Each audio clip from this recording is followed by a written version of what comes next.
Mais c'est vrai qu'en Occident, une partie en tout cas des courants écoféministes, oui, idéalise beaucoup la nature et dévalorise complètement l'aspect technologique de la civilisation dans laquelle nous vivons. Et à mon sens, c'est un contresens. C'est-à-dire c'est vraiment un contresens au sens fort. Déjà, ils ont tendance à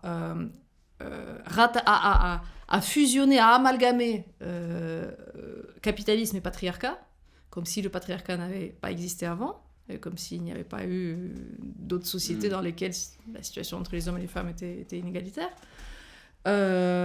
Et ensuite, non seulement, on ne peut pas dire que le patriarcat a émergé avec le capitalisme, mais à mon sens, c'est complètement l'inverse.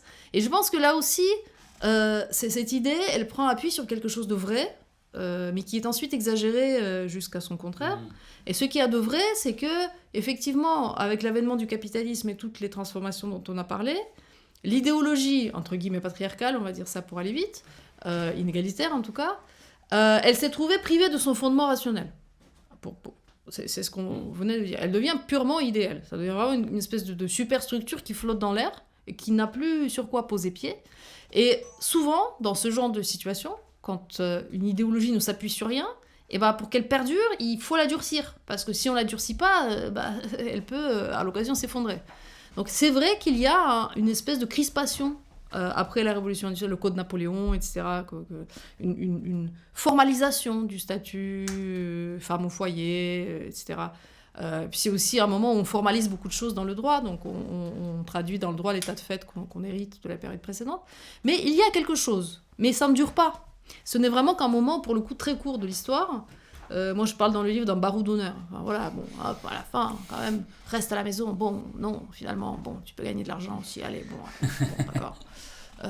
Et puis après, c'est irréversible. C'est quelque chose qui ne sera plus perdu par les femmes, bon, en tout cas jusqu'à aujourd'hui. Donc oui, je pense que c'est un contresens, et je pense que c'est dommage. Ça va aussi avec souvent une dévalorisation de la médecine, qui est traitée d'une manière, à mon sens... c'est un contresens très regrettable quand on pense à tout ce que la médecine a fait précisément pour créer les conditions de possibilité de l'émancipation des femmes. On a tendance à dire que c'est une médecine masculine, machiste, qui a accaparé les savoirs immémoriaux que possédaient les femmes. Les femmes possédaient parfois des savoirs, bien entendu.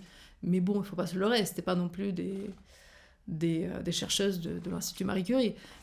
C'était des savoirs de l'époque. Donc ça valait mieux que rien, mais ça ne remplace pas un IRM, et ça ne remplace pas un accouchement dans les conditions modernes, n'est-ce pas, ni la couveuse pour le bébé qui naît. Donc je trouve ça un peu injuste, et c'est vrai que ce serait intéressant de faire entendre ces arguments matériels, mais je pense que c'est quelque chose qui dépasse les sphères féministes. Je pense que plus globalement, beaucoup de gens ne se rendent pas compte de tout ce qu'on doit aux conditions matérielles de notre vie.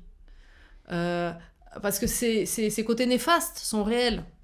Quand je parle d'émancipation ou de droits qu'on peut en retirer ou des améliorations qu'on peut en retirer, c'est pas pour nier les autres aliénations auxquelles nous sommes aujourd'hui sujets. C'est tout à fait vrai, c'est toujours comme ça. Quand on se libère de quelque chose, on est soumis à quelque chose d'autre. Néanmoins, oui, on a tendance à oublier tout ce qu'on doit à ces conditions matérielles, et la liste est longue, parce que moi j'explore dans le livre ce qui concerne le statut des femmes, la condition des femmes, mais on peut appliquer le même raisonnement à beaucoup d'autres objets, y compris dans les institutions politiques, y compris dans les droits sociaux. Qui a oublié la dimension matérielle de notre société ? Oui, c'est-à-dire qu'on oublie à quel point cette prospérité que nous avons connue dans les derniers siècles, les dernières décennies, à quel point elle a créé les conditions pour que tout ça soit possible.